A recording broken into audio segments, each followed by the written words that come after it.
What's up, school fans? Welcome back to Time Out.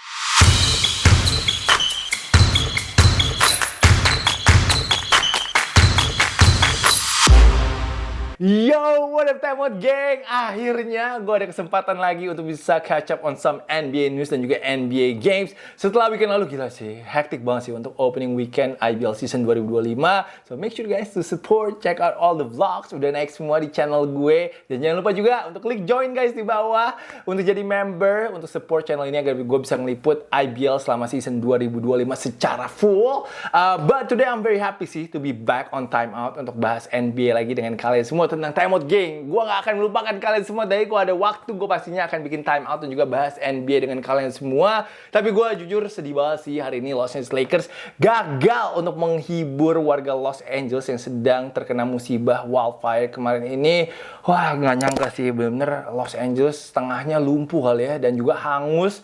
I had to check on Om Jeff kemarin ini dan juga Derek Michael. Untungnya puji Tuhan mereka berdua, mereka doing good, they're fine. Mereka kalau nggak salah nggak perlu evakuasi juga. Jadi gue seneng banget sih pas denger kabar dari mereka kemarin ini.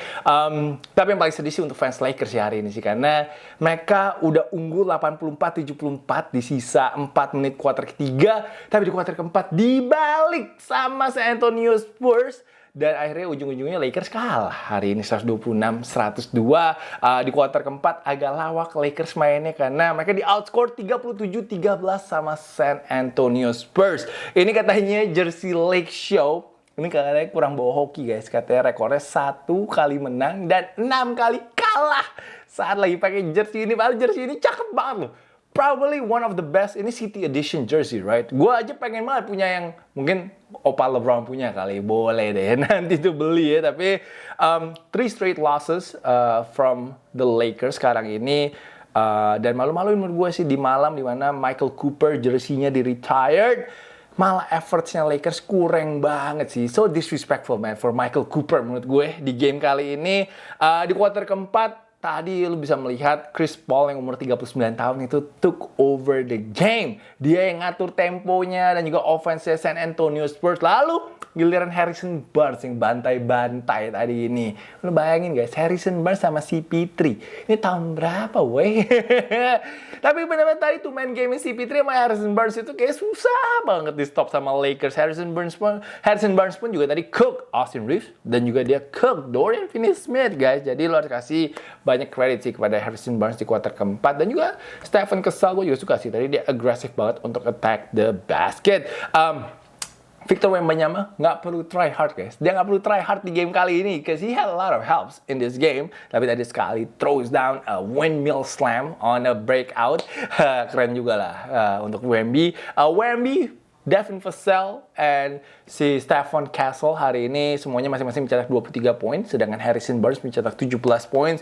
Vassell tadi juga had a highlight though, gila dia throw it down on Anthony Davis. That was pretty cool, and that was a facial though untuk si Anthony Davis.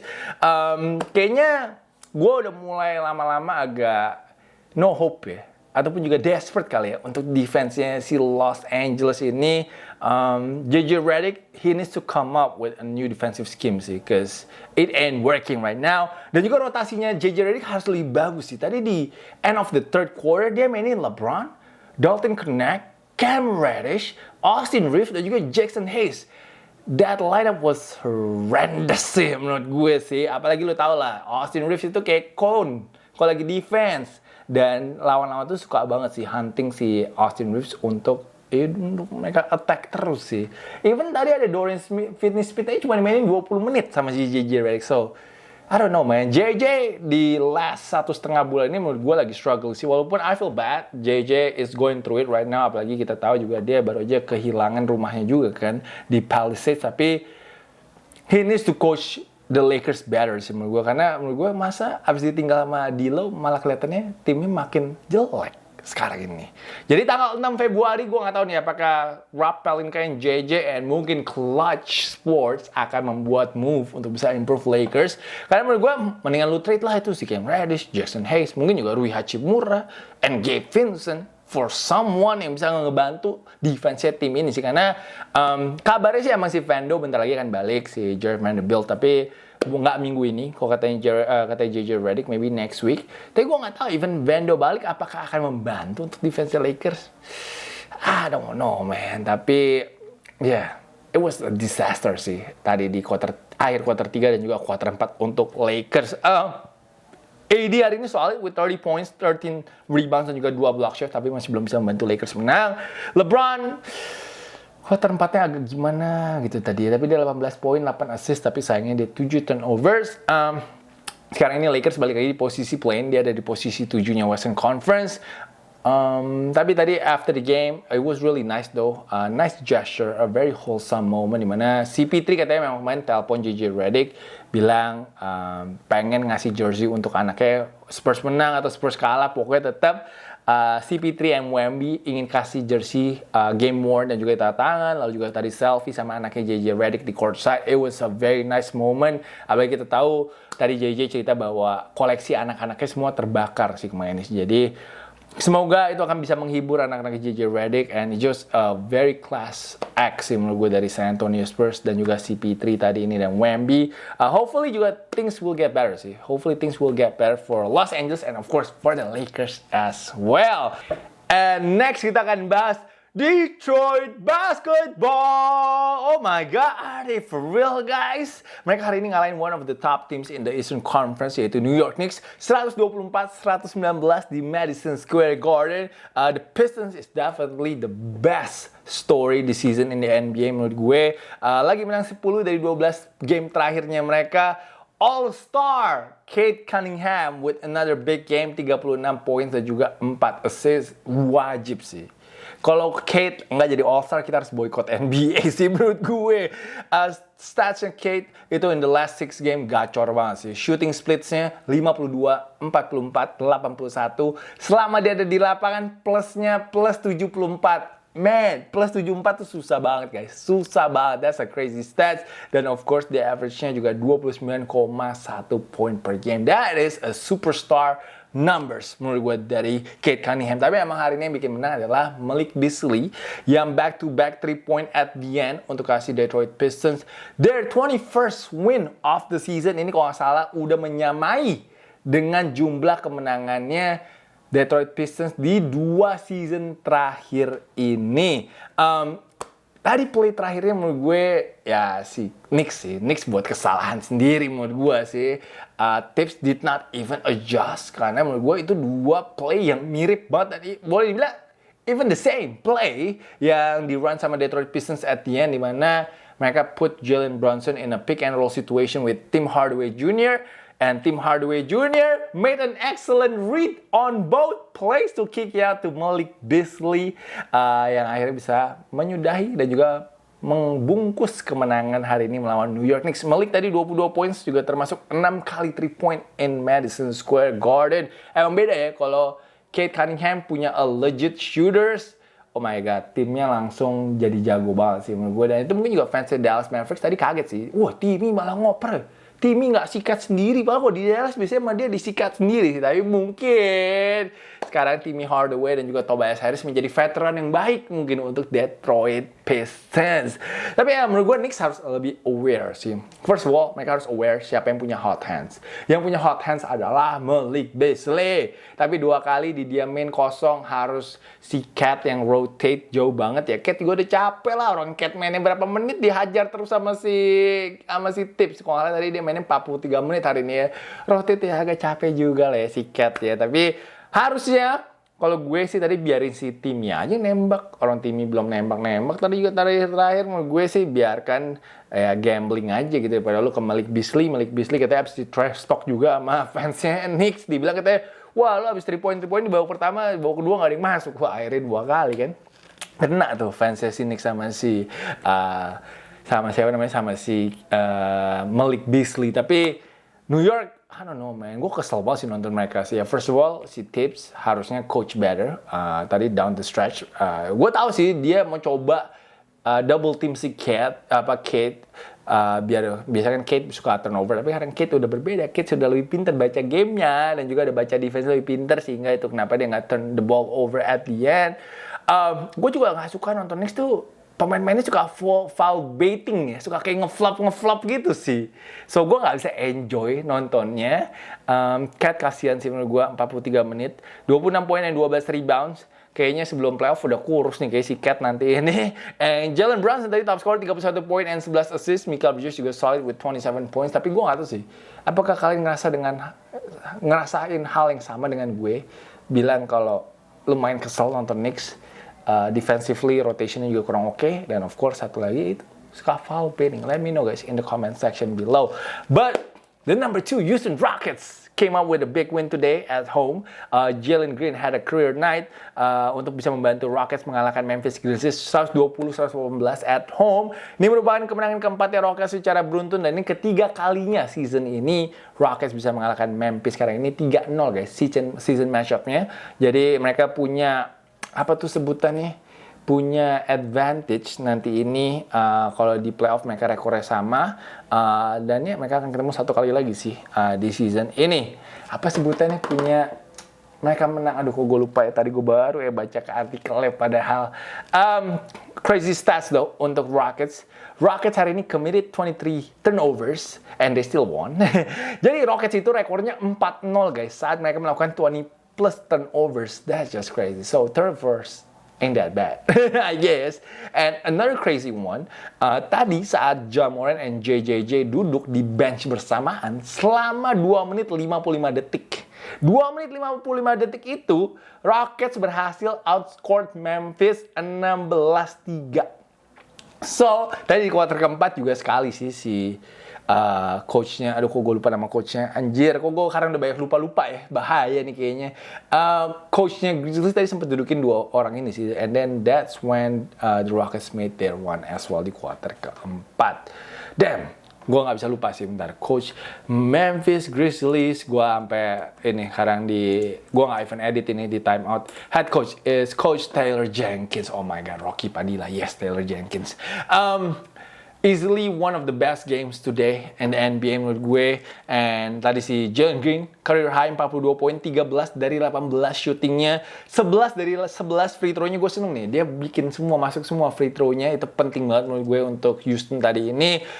Dia jadi pemain pertama sejak Hakeem Olajuwon di Rockets yang bisa mencetak 40 plus points, at least 70% shootingnya sebelum umur 23 tahun. And easily this is the best game in his career menurut gue.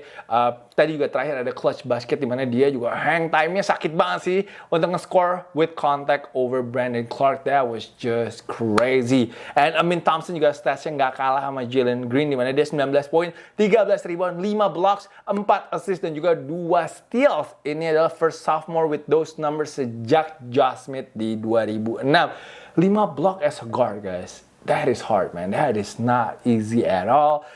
Gue cukup yakin dia akan masuk ke all defensive team sih. Pasti sih tahun ini Amin Thompson. Karena menurut gue tadi defensive stop-nya dia sih yang bikin Rockets bisa memenangkan game hari ini. Dimana dia tadi nge-stop si Ja Morant, ada turnover juga di clutch time. Jadi, yeah man, big credit sih untuk Coach Ime Udoka yang menaruh Amin Thompson sekarang sebagai starting lineup di Houston Rockets. And Ja hari ini masih still finish with 29 points, tapi dia committed 7 turnovers dan paling crucial adalah dia miss 2 free throw at the end. By the way, tadi kalau ada nonton game ini, ada mistake yang lucu juga sih dari wasit sih, dari Tony Brothers malahan salah satu wasit veteran. Dia nge-call Cam Whitmore, kalau highlight tadi ya, backcourt violation, padahal belum nyampe tengah lapangan sih. So, that was just gak dipercaya sih kesalahan call-nya sih menurut gue sih. Karena ya wasit veteran NBA bisa seancur itu. Jadi diwajarin aja yang terjadi di IBL juga ya guys ya. Dan lagi-lagi Dub Nation merasakan the Buddy Hield experience hari ini. Warriors kalah dari Toronto Raptors guys, 104-101. Terakhir Buddy Hield airball. Nembak 3 poinnya gue juga gak tahu sih Steve Kerr gambar apa sih. Tadi si Buddy Hield kayaknya harus shoot over like 3 Toronto Raptor players sih. Jadi that was a bad play sih menurut gue dari Steve Kerr as well. Tapi kayaknya perasaan ataupun feeling yang dirasakan sama Dub Nation ini menurut gue agak mirip ya apa yang dirasakan dengan fansnya Prawira Bandung ya. Mereka kayak mulai agak pesimis dengan timnya. Feels like this team is cooked right now. Buddy Hield 3 dari 13, finish with 8 points. Gue ngerasa kayak akhir-akhir ini kayak Buddy Hield lupa gitu cara nembak 3 point kayak apa. Steph sih tadi masih lumayan ya, masih 26 poin, 7 rebound, 7 assist. Sekali juga ada yang logo 3 point shot di depannya Drake. Warriors hari ini malah dibantai tapi sama Chris Boucher. He cannot miss though. Today 18 poin, 7 dari 9 nembaknya. Tadi di clutch time dia ada sekali yang dia beat the shot clock. That was a really big shot untuk si Toronto Raptors. Selain itu juga ada Scottie Barnes yang mencetak 23 points for Raptors. Kalau Raptors tuh rekornya 8-31 sih. So that was really bad look sih untuk si Golden State Warriors. Gue nggak tahu sih Golden State Warriors menuju All-Star akan ada di posisi berapa sih. If they're out of the play-in position, that's gonna be sad tuh. Gue kok jadi staff, mungkin udah mikir-mikir sebelum tanggal 6 Februari, kalau nggak cari teman baru, cari tim baru. Mungkin.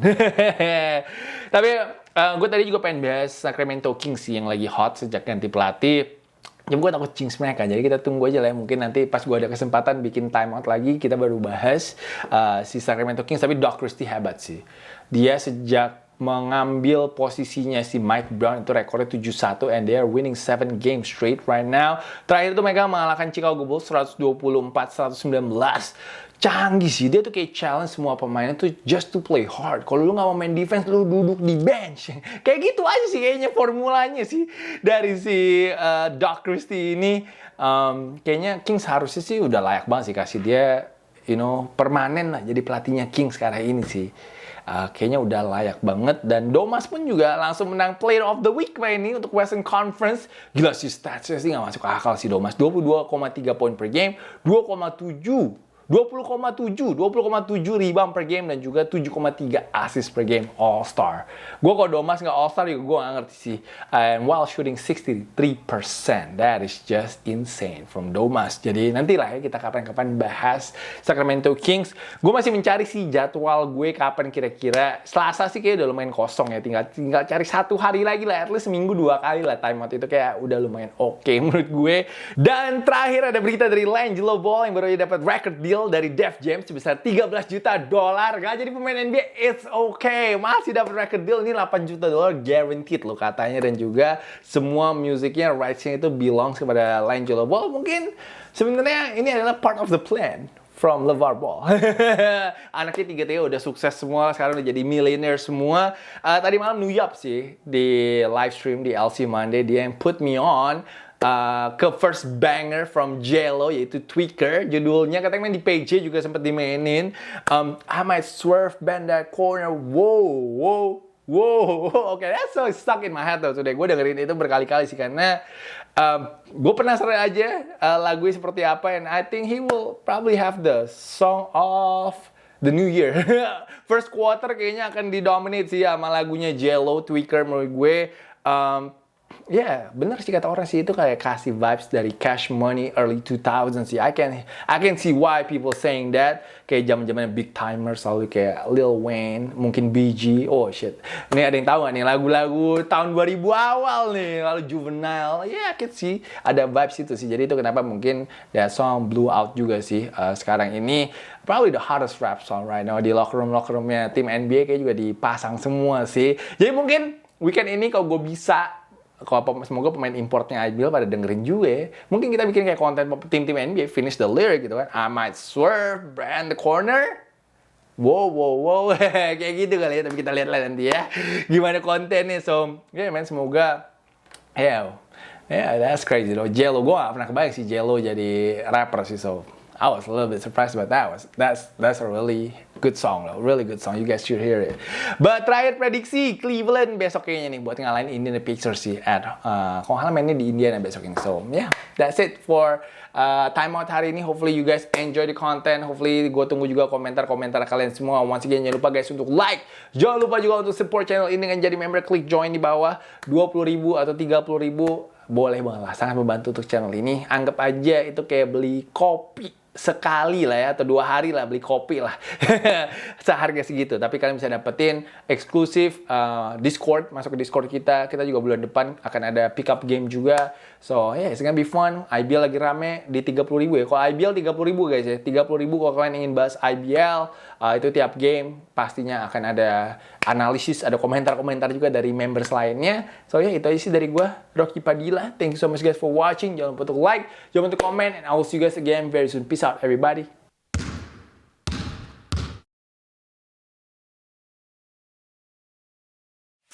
Please join my channel, guys.